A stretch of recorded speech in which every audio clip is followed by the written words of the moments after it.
Hello everyone, teaching संस्था में आप सभी का एक बार फिर से स्वागत है। और आज का जो क्लास है हमारा, ये क्लास आपका सेकंड लास्ट क्लास है, 19 नंबर का है। और इसके पहले मैंने आपको 18 प्रैक्टिस सेट करवा दिया है। अगर आपने नहीं देखी है तो प्लेलिस्ट में जाइए, आप देख सकते हैं सारा का सारा क्लास CDP का। इसके अलावा मैंने SST का भी करवाया था, तो वो भी प्लेलिस्ट आपका बना है, वो भी आप जाकर देख लीजिएगा, ठीक है ना। तो एग्ज़ाम देने से पहले आप ये सारी क्लासेस देख लीजिएगा। आपके प्रश्न जो है प्रीवियस ईयर से बहुत ज़्यादा बनते हैं, ठीक है।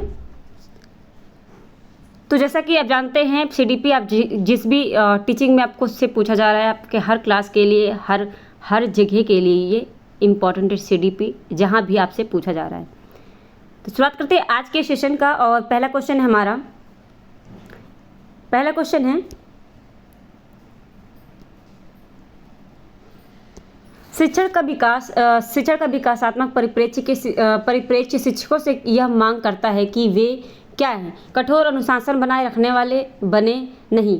शिक्षकों को कठोर अनुशासन नहीं बनाना है, विकासात्मक कारकों के ज्ञान के अनुसार अनुदेशन युक्तियों का अनुकूलन करना, या फिर विभिन्न विकासात्मक अवस्था वाले बच्चों के साथ समान रूप से व्यवहार करें, या फिर इस प्रकार अधिगम उपलब्ध कराए जिसका परिणाम केवल संज्ञानात्मक हो, ऐसा भी नहीं करना है, ठीक है।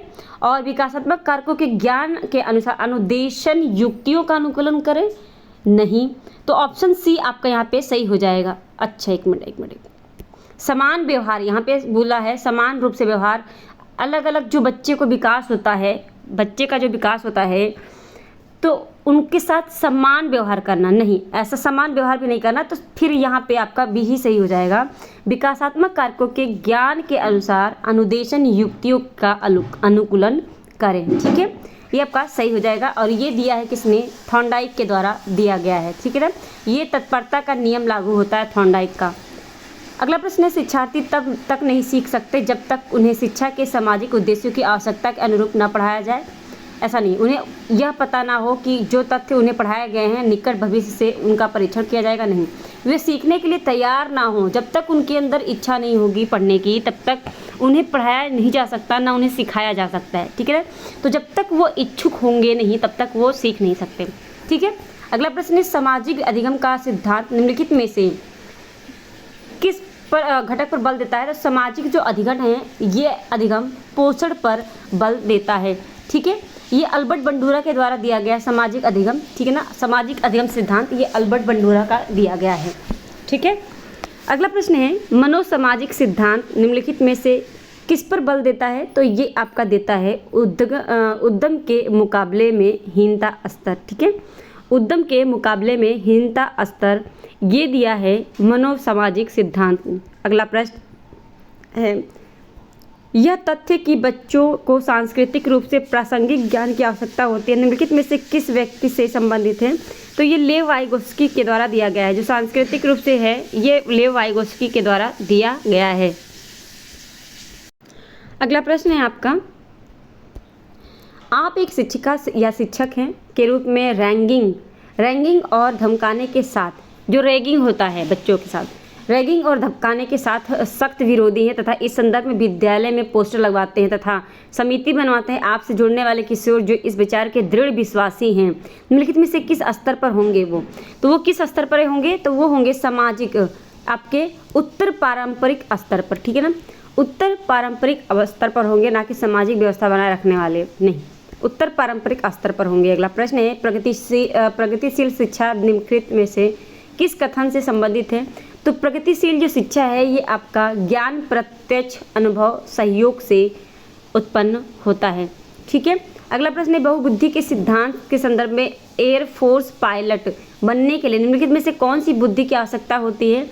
तो जब एयरफोर्स पायलट बनने के लिए गतिक बुद्धि की ज़रूरत होती है, ठीक है। और ये आपका दिया किसने है, बुद्धि का सिद्धांत, बहुबुद्धि का सिद्धांत किसने दिया है, हार्वर्ड गार्डनर ने। अगला प्रश्न है, बुद्धि की स्पीयरमैन परिभाषा में कारक जी है। तो कारक जी क्या है, एक सामान्य बुद्धि है, ठीक है ना। कारक जी यानी जनरल, सामान्य बुद्धि है। अगला प्रश्न है, छिपी हुई वस्तुएं ढूंढ निकालना इस बात का संकेत है कि शिशु निम्नलिखित में से किस संज्ञानात्मक कार्य में दक्षता करने लगा है। तो वो वस्तु स्थायित्व में दक्षता पा चुका है, ठीक है ना।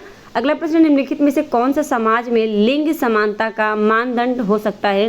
तो लिंग समानता का मानदंड, क्या छात्राओं को विद्यालय से बाहर आयोजित प्रतियोगिताओं में भाग लेने की अनुमति दी जाती है, ये आपका सही हो जाएगा, ठीक है ना। व्यक्तिगत अंतरों का ज्ञान शिक्षकों की मदद किस में करता है। तो व्यक्तिगत अंतरों का जो ज्ञान है शिक्षकों की मदद किस में करता है। तो ये करता है सभी विद्यार्थियों की व्यक्तिगत आवश्यकताओं का आकलन करने और उनके अनुरूप उन्हें पढ़ाने में, ठीक है। अगला प्रश्न है आपका, सीखने के लिए आकलन अभिप्रेरणा को बढ़ावा देता है, ठीक है। सीखने के लिए जो आकलन है ये अभिप्रेरणा को बढ़ावा देता है। विद्यालय आधारित आकलन रचनात्मक प्रतिपुष्टि उपलब्ध कराते हुए सीखने में संवर्धन करता है। तो ऑप्शन सी सही हो जाएगा। अगला प्रश्न है, शिक्षार्थियों ने कहा कि ये अपने यानी एक कक्षा में शिक्षार्थियों ने कहा कि ये अपने समाज के लिए कर सकते हैं। इसे दर्शाने के लिए एक नोटबुक में अपने कार्य की विविध शिल्प कृतियों को संयोजित करें। या किस प्रकार की गतिविधि है। तो ये है आपका पोर्टफोलियो आकलन, ओके। पोर्टफोलियो आकलन हो जाएगा। शिक्षार्थियों को सबसे कम प्रतिबंधित विद्यालय वातावरण में रखने के माध्यम से विद्यालय क्या करता है।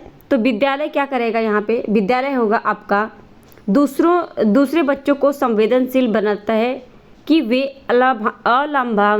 लाभान्वित होते हैं, बच्चों को दबाए नहीं, उन्हें नीचा ना दिखाएं, ओके। अगला प्रश्न है, एकाग्रता समय के साथ मेल बैठने के लिए एक दत्त कार्य को पूरा करने के लिए आवंटित समय को घटाना और चरणबद्ध तरीके से इस एकाग्रता समय को बढ़ाना निम्नलिखित में से किस प्रकार के विकार से निपटने के लिए सर्वाधिक उपयुक्त है। तो ये एकाग्रता हास्य अति क्रियाशील विकार हो जाएगा। अगला प्रश्न है, निम्नलिखित में से कौन सा उपागम अशांतकारी व्यवहार संबंधी विकार वाले बच्चों के साथ व्यवहार करने के लिए बच्चे को उसके आसपास के लोगों और सामाजिक संस्थाओं के साथ अंतःक्रिया करने का सुझाव देता है।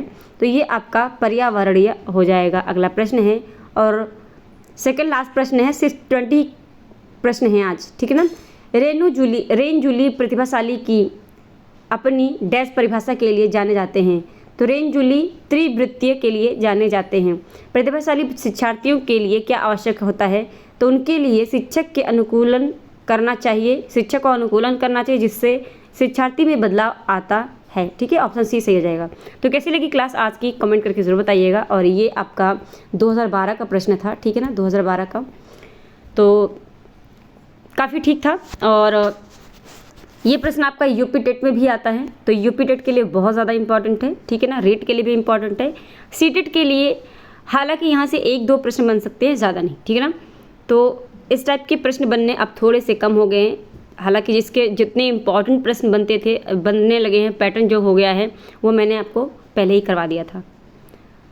तो चैनल को सब्सक्राइब कर लीजिएगा, बेल आइकन प्रेस कर लीजिए ताकि नोटिफिकेशन आपको मिलती रहे।